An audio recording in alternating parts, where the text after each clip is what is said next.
parler aujourd'hui, une fois n'est pas coutume, de karting. Deux pilotes algériens représentant l'Algérie au final mondial de karting, Rotax à Portimao au Portugal, ont fait leur entrée en lice ce lundi à l'occasion des premiers essais libres. Aujourd'hui, c'était la suite des courses qualificatives. Les détails avec vous, Abdou Souani. Eh bien, les courses qualificatives ont été très positives pour nos deux pilotes. Il s'agit de Soufiane Salhi, 23 ans, engagé en senior max, et également le jeune Malik Timsani, 15 ans, et qui, contrairement à Soufiane Salhi, qui a déjà fait le mondial l'année dernière en Italie, Malik Timsani, 15 ans, fait son entrée pour la première fois dans ces mondiaux, avec tout le talent dont il fait montre depuis 3 ans dans le championnat d'Espagne de la spécialité. La délégation algérienne à ces mondiaux est arrivée vendredi à Portimao. Elle est co-dirigée par le duo Amin Laïbi et Massinissa Bouagache. Alors avec nous en direct depuis Portimao au Portugal, eh bien Massinissa Bouagache. Bonsoir Massinissa Bouagache. Bonsoir Abdo, bonsoir amis auditeurs. Eh bien, cette journée qualificative a été bien meilleure que celle d'hier. Hier, vous avez perdu quelques points. Aujourd'hui, tout s'est bien passé. Est-ce qu'on peut dire que c'est une journée qui ouvre des perspectives pour nos deux jeunes pilotes? Disons qu'aujourd'hui, les pilotes se sont pas mal rattrapés par rapport à hier. Malheureusement, dans les qualifications, nous avons eu certaines pénalités. Nous ont pénalisé en fait pour les 3 manches qui sont courues aujourd'hui. Donc en fait, c'était les qualifications d'hier désignaient les positions de départ de toutes les manches qualificatives. Donc on devait garder la même place durant toutes ces manches, même si on s'améliorait de course en course. Mais malgré ça, les pilotes ont fait très bonne figure. Ils ont fait de bons résultats. Ils ont gagné des places. Pendant les courses. Et ils ont assuré leur passage pour les demi-finales pour la journée de demain. Ah ben, c'est une journée idéale pour vous. Est-ce que vous vous attendiez à ces résultats? C'est vrai que vous étiez plutôt positif, plutôt serein avant le départ de la délégation. Vous attendiez à ces résultats, tout se passe comme vous l'avez prévu? Alors franchement oui, je suis bon, j'ai bon espoir je passe bon espoir en cette équipe, en ces deux jeunes pilotes. Ils ont un bon background, ils ont d'excellentes qualités de pilote. Le niveau ici est extraordinaire, il est vraiment très très très élevé, mais je sais que leur qualité morale et mentale surtout leur permettent justement de tenir le coup par rapport à cette adversité. Et ils sont là, ils ont répondu présent, ils nous ont pas déçus et c'est très important pour nous et pour eux surtout, pour eux aussi. Franchement, on est satisfait, on est content et on s'attend, on espère à un très bon résultat aussi demain qui nous permettra d'accéder à la finale de samedi. Très bien. Alors, il faut rappeler qu'il y a Soufiane Salhi, 23 ans, lui qui a déjà un mondial dans les jambes, et il y a Malik Timsani qui est âgé de 15 ans et qui fait sa première sortie dans ces mondiaux. Est-ce que ça marche bien pour lui?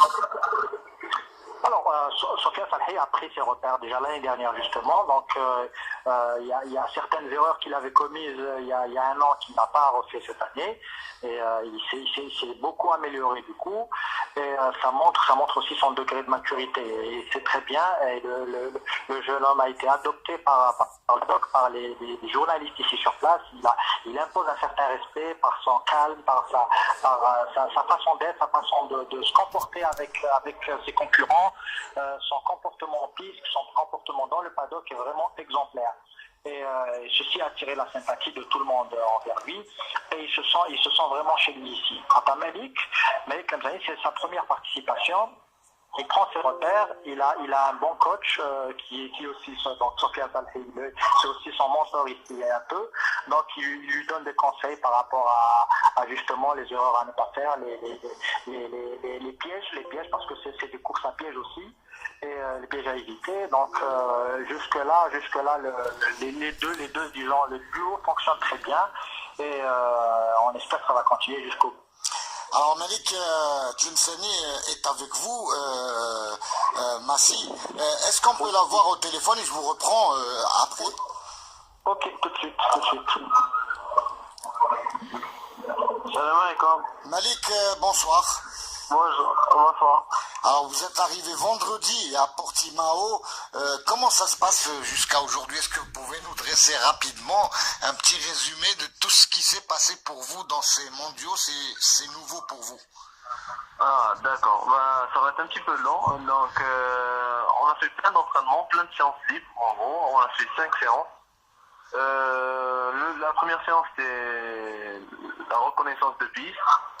La deuxième séance, c'était savoir connaître les concurrents, les pilotes, tout, et ça repart. Puis on s'améliore, on essaie de parler avec les mécanos pour chercher les bons réglages, les bons setups. Et on essaie de chercher la dixième, les 10 secondes et s'améliorer. Et ça se passe bien pour vous? Pas trop Oui, ça se impressionné? passe très bien. Pas trop impressionné? Est-ce que vous n'êtes pas trop impressionné mentalement? Impressionné, oui, mais non, car j'ai déjà connu la même pression en Espagne. Donc ça passe au niveau de la pression. Et confiant Le niveau est très élevé. confiant pour la suite, Malik? Comment? Confiant pour la suite du parcours dans ces mondiaux? Ah oui, très confiant. Inch'Allah, on va arriver jusqu'à la finale. Eh ben, bon vent, merci beaucoup Malik Tlemceni, on vous souhaite bonne chance. Alors, Oui. Massi Bouagache, qu'est-ce que vous allez dire avec les coachs, avec les mécanos? Comment vous allez organiser la journée de vendredi? Ça sera les demi-finales. Qu'est-ce que vous allez dire à vos pilotes? D'abord, en fait, il faudrait qu'ils sachent que pour gagner une course, il faut d'abord la finir. C'est très important d'arriver au bout, de finir la course, et aussi de ne pas toucher le casque, parce qu'en fait, il y a une règle ici qui est drastique et qui peut être dramatique, c'est que si jamais il y a une touchette et que ce qu'on appelle le spoiler avant, donc le petit aileron avant, et il se déplace de sa fixation initiale, il perd 10 secondes. Le concurrent perd 10 secondes. Et c'est pour ça, c'était la pénalité d'hier. C'est une pénalité de temps. Et 10 ça. secondes sur une course de karting de 13-14 tours, ça peut aller jusqu'à 15-16 places facilement. Et c'est tout le mal qu'on vous souhaite, Massi Bouagache. Merci beaucoup.